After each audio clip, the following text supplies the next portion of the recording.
வணக்கம் 7 Winstar technology. இப்போ நம்ம பார்க்குற வீடியோ என்ன பார்த்தீங்கன்னா, ஐஃபோனை பற்றி பார்க்க போகிறோம். ஐஃபோனில் சர்க்கியூட் எப்படி டிசைன் பண்ணியிருக்காங்க, என்ன மாதிரி செக்ஷன் பிரித்து வச்சுருக்காங்க, ப்ளஸ் ஐஃபோன் போர்டு எப்படி டிசைன் பண்ணியிருக்காங்க.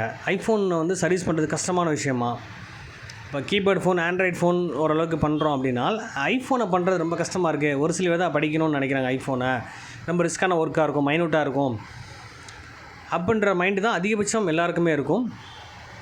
எனக்கு தெரிஞ்ச வரைக்கும் ஐஃபோன் மற்ற ஃபோனோட ரொம்ப ஈஸி தான் சொல்ல முடியும். எப்படின்னு சொன்னால், இப்போ லேட்டஸ்ட் ட்ரெண்டில் பார்த்திங்கன்னா, ஐஃபோனில் பார்த்திங்கன்னா மொத்தம் 4 போர்டு இருக்கும்.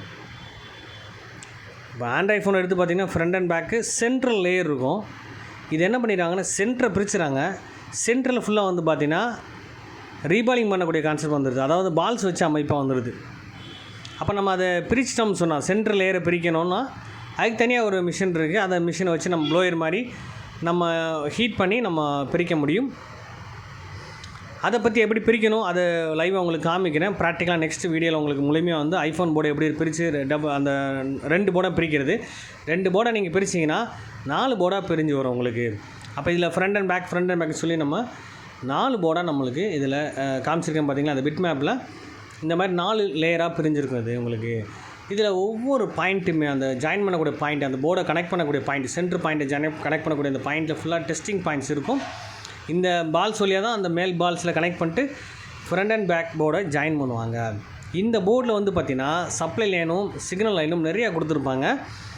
இதை நம்ம ஈஸியாக ட்ரேஸ் பண்ணணுன்னா, இப்போ போர்டில் ஷார்ட் ஆகுது அப்படின்னு சொன்னால் ஃப்ரண்ட் போர்டில் ஷார்ட்டாக, பேக் சைட் போர்டில் ஷார்ட்டானு ஈஸியாக நம்ம கண்டுபிடிக்க முடியும். அதே மாதிரி ஒவ்வொரு போர்டு லேயருக்கும் இப்போ அந்த டெஸ்டிங் பாயிண்ட் மெயினாக அந்த டெஸ்டிங் பாயிண்ட் ஃபாலோ பண்ணி நம்ம உறுதி ஐசி லேயர் வரைக்கும் அந்த டெஸ்டிங் பாயிண்ட் போகுது. அப்போ ஒவ்வொரு டெஸ்டிங் பாயிண்ட்டுக்கும் என்ன நேம் கொடுத்துருக்காங்க, என்ன வோல்டேஜ் வருது, என்ன இன்புட் அவுட்புட் சிக்னல் வருது, அதை ப்ராப்பராக நீங்கள் சர்க்யூட்டை சிக்மாடிக் டயக்ராம் எடுத்து நீங்கள் ஃபாலோ பண்ணாலே முழுமையாக நம்ம ஈஸியாக ட்ரேஸ் பண்ண முடியும். இப்போ நம்ம நார்மல் ஃபோனோட கண்டிப்பாக அது ரொம்ப ஈஸியாக தான் இருக்கும். மைனூட்டாக இருக்கனால தான் பெரும்பாலும் யார் ரிஸ்க் எடுக்கிறது கிடையாது. இந்த போர்டை பிரிக்கணுமே, திரும்ப ஃபிக்ஸ் பண்ணணுமே, கண்டிப்பாக இந்த விஷயத்தை எடுக்கிறதும் சரி, திரும்ப ஃபிட் பண்ணுறதும் ரொம்ப ஈஸி தான் சொல்ல முடியும். நீங்கள் ப்ராக்டிக்கலாக செஞ்சு பார்த்தால் எந்த விஷயமும் ஈஸியாக நம்மளால் கற்றுக்க முடியும். ப்ராக்டிக்கலாக செஞ்சு பார்த்தால் அது ரியாக்ஷன் கண்டிப்பாக பண்ண தான் கண்டிப்பாக உங்களுக்குன்னு ஒரு கான்ஃபிடென்ட் கிடைக்கும் உங்களுக்கு. அது ஐஃபோனை பயந்து நிறைய பேர் பண்ணுறது கிடையாது. ஐஃபோனுக்கு நம்ம ட்ரைனிங் படிக்கணும் அப்படின்னா நிறையா சர்வீஸ் சார்ஜ், அதாவது நம்ம கிளாஸ் கற்றுக்கிறதுக்கு நிறையா ஃபீஸுன்ற விஷயம் வரனால பெரும்பாலும் ரிஸ்க் எடுக்கிறது கிடையாது. ஆனால் எல்லாத்துக்கும் ஒரே கான்செப்ட்டு, கண்டிப்பாக சர்க்யூட் டயக்ராம் நீங்கள் ஃபாலோ பண்ணால் முழுமையாக எந்த ஃபோனாக இருந்தாலும் கண்டிப்பாக நம்மளால் சர்வீஸ் பண்ண முடியும். அதோட பேசிக் ட்ரிக்ஸ் என்னென்னு தெரிஞ்சிட்டால் போதும், ஈஸியாக நம்ம கற்றுக்கலாம். இது ஒவ்வொன்றுக்குமே டெஸ்டிங் பாயிண்ட்ஸ் கொடுத்துருப்பாங்க. இப்போ பவர் செக்ஷன்லேருந்து சிக்னல் வரக்கூடிய நெட்வொர்க் செக்ஷன் வரைக்கும், ப்ளஸ் எனபிள் சிக்னல் வரக்கூடிய சிக்னல், பூட்டிங் சிக்னல் வரக்கூடிய எல்லா ஆப்ஷனுக்குமே இதில் டெஸ்டிங் பாயிண்ட் யூஸ் பண்ணியிருப்பாங்க. அந்த டெஸ்டிங் பாயிண்ட்ஸை நம்ம கிளிக் பண்ணி அதை அந்த டெஸ்டிங் பாயிண்டில் வரக்கூடிய இன் அவுட் வோல்டேஜை வச்சு கன்ஃபார்ம் பண்ணலாம். உறுதியாக சிக்னல் வருதா இல்லையா, வோல்டேஜ் வருதான்னு சொல்கிற விஷயத்த நம்ம ஈஸியாக ட்ரேஸ் பண்ண முடியும் ஐஃபோனை பொறுத்தவரை.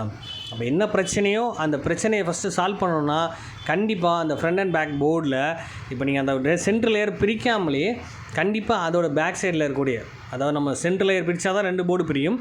அதில் பேக் சைடில் பார்த்திங்கன்னா டெஸ்டிங் பாயிண்ட் தனியாக கொடுத்துருப்பாங்க. அது மெயின் டெஸ்டிங் பாயிண்ட் இந்த போர்டில் இந்த காட்டுறேன் பார்த்தீங்களா, இதில் பேக் சைடில் இருக்கும். அந்த டெஸ்டிங் பாயிண்ட்டை நான் காப்பி பண்ணி உங்களுக்கு பேஸ்ட் பண்ணி காமிக்கிறேன். அது எங்கே இருக்குதுன்னு நான் உங்களுக்கு காட்டுறேன் பாருங்கள். அந்த டெஸ்டிங் பாயிண்ட்டை வச்சு நம்ம அந்த போர்டை பிரிக்காமலே ஃபஸ்ட்டு அந்த போர்டில் எந்த இடத்துல பிரச்சனை இருக்குது, வோல்டேஜ் வருதா இல்லையான்னு சொல்லி நம்ம ஈஸியாக கண்டுபிடிச்சலாம். இந்த மாதிரி டெஸ்டிங் பாயிண்டில் கன்ஃபார்ம் பண்ணலாம், உறுதியாக பண்ணிவிட்டு அதுக்கப்புறம் நெக்ஸ்ட்டு நம்ம என்ன பண்ண போகிறோம், போர்டை பிரித்து செக் பண்ணி பார்க்க போகிறோம். இதில் வோல்டேஜ் வரல, சிக்னல் வரல அப்படின்னு சொன்னால் அப்போ எந்த மாதிரி வோல்டேஜ் வரும், எத்தனை வோல்ட் வருதுன்னு நம்மளுக்கு தெரிஞ்சுக்கணும். அப்போ என்னென்ன செக்ஷனுக்கு எவ்வளோ வோல்டேஜ் வரும், அந்த வோல்டேஜ் எப்படி வரும், அதாவது ஆன பட்டன் பூட் பண்ணதுக்கப்புறம் தான் வருமா, இல்லை சார்ஜர் போட்டால் வோல்டேஜ் வருமா, இல்லை நெட்வொர்க் கிடைச்சதுக்கப்புறம் வோல்டேஜ் கிடைக்குமா, இந்த மாதிரி விஷயங்கள் நிறைய விஷயங்கள் இருக்குது. இதை நம்ம தெளிவாக தெரியணும். சர்க்யூட்டை ஃபாலோ பண்ணுங்கள். டெஸ்டிங் பாயிண்ட்டை முறைப்படி ஒவ்வொரு டெஸ்டிங் பாயிண்ட்டோட கான்செப்ட் என்னன்னு செக் பண்ணி பார்த்தாலே போதும். பிட் மேப் வச்சு ட்ரேஸ் பண்ணாலே அது என்ன செக்ஷனுக்கு போகுது, இந்த ஐசியில் கனெக்ட் ஆகிருக்குன்ற விஷயத்தை நம்ம ஃபாலோ பண்ணாலே 100% நம்ம சர்வீஸ் பண்ண முடியும் ஐஃபோனையும். இப்போ ஐஃபோன்றது பெரிய விஷயம் கிடையாது, அதுவும் நார்மல் கான்செப்ட், எலக்ட்ரானிக்ஸ் கான்செப்டோடு தான் வருது. அதனால் இதை நம்ம பண்ண முடியாதுன்ற விஷயம் கிடையாது. சர்க்யூட்டை நீங்கள் முறைப்படி 1 by 1 டெஸ்டிங் பாயிண்ட்டை மட்டும் ஐஃபோனை பொறுத்தவரை டெஸ்டிங் இப்போ லேட்டஸ்ட் மாடல் எல்லாத்துக்குமே டெஸ்டிங் பாயிண்ட்டை நீங்கள் ஃபாலோ பண்ணாலே கண்டிப்பாக எங்கே பிரச்சனை இருக்குதுன்னு நம்ம கண்டுபிடிச்சிடலாம். எந்த ஐசியில் ப்ராப்ளம் இருக்குது, எந்த ஐசி வோல்டேஜ் தரல, எந்த ஐசி சிக்னல் அனுப்பலைன்ற விஷயத்தை நம்ம முழுமையாக தெரிஞ்சுக்கலாம். அப்போ இது எல்லாத்துக்குமே தனித்தனி ரெகுலேட்டர் ஐசியும் பவர் ஐசியும் நிறையா கொடுத்துருக்காங்க. அப்போ அதுக்கும் நம்ம நார்மல் ஆண்ட்ராய்டு ஃபோனுக்கும் ரொம்ப வித்தியாசம் இருக்குது. அதாவது நார்மல் சப்ளை ரெகுலேட்டர் தரக்கூடிய டிசி டிசி கன்வெர்ட்டரும் சரி, இல்லை சிக்னல் தரக்கூடிய இப்போ ஒய்ஃபை மற்ற விஷயங்கள் நெட்வொர்க் ஒர்க் ஆகிறதுக்கு வந்து ஏபிடி சர்க்யூட் இருக்கும். அந்த சப்ளை ஒர்க் ஆனால் தான் நம்மளுக்கு மெயின் சப்ளை வோல்டேஜ் கிடைக்கும். இந்த மாதிரி நிறைய ட்ரிக்ஸ் இதில் கொடுத்துருக்காங்க. அப்போ அந்த செக்ஷனை நம்ம தெளிவாக தெரிஞ்சுக்கணும். அப்போ எல்டி வோல்டேஜ் எப்படி இருக்கும், பக் வோல்டேஜ் எந்த மாதிரி வரும், நார்மல் சப்ளை வோல்டேஜ் எங்கேருந்து வருது, எப்படி வரும், இதை தெரியணும்னா டெஸ்டிங் பாயிண்ட்டை மட்டும் முழுமையாக A to Z நீங்கள் படிச்சிட்டிங்கனாலே கண்டிப்பாக அந்த டெஸ்டிங்கை வச்சு நம்ம எந்த செக்ஷனுக்கு அதில் கனெக்ட் ஆகுதோ அந்த செக்ஷனுக்குரிய வோல்டேஜோ சிக்னலை பற்றியும் தெளிவாக டயக்ராமில் கொடுத்துருக்காங்க. அதை நீங்கள் ஒரு ஃபோன் எடுத்து நம்மளே ப்ராக்டிக்கலாக செஞ்சு பார்த்தாலே அதுக்குரிய வோல்டேஜ்ன்ற விஷயத்தை நம்ம முழுமையாக கற்றுக்கலாம். அப்போ முறைப்படி ஃபஸ்ட்டு ஃபாலோ பண்ணால் டெஸ்டிங் பாயிண்ட்டை மட்டும் மைண்டில் வச்சுக்கோங்க. அதை நீங்கள் பார்த்தாலே 100% வந்து எங்கே ஷார்ட் இருக்கோ அந்த ஷார்ட் எந்த போர்டில் இருக்குது, ஃப்ரண்டில் இருக்கா பேக் சைடில் இருக்கான்ற விஷயத்தை முழுமையாக தெரிஞ்சுக்க முடியும். இது மாதிரி விஷயங்கள் என்னமோ ஐஃபோனை பற்றி விஷயங்கள், ஐஃபோன் போர்டை எப்படி பிரிக்கிறது, ஐஃபோனில் எப்படி ஷார்ட் கண்டுபிடிக்கிறது, ஐஃபோனில் என்னென்ன செக்ஷன் இருக்குது, செக்ஷனை பற்றி முழுமையாக நம்ம வீடியோவில் முழுமையாக தரப்போகிறேன். இந்த வீடியோ உங்களுக்கு பிடிச்சிருந்தா லைக் பண்ணுங்கள், ஷேர் பண்ணுங்கள், கமெண்ட் பண்ணுங்கள், சப்ஸ்கிரைப் பண்ணுங்கள், பெல் பட்டனை மறக்காமல் கிளிக் பண்ணுங்கள். Thank you friends.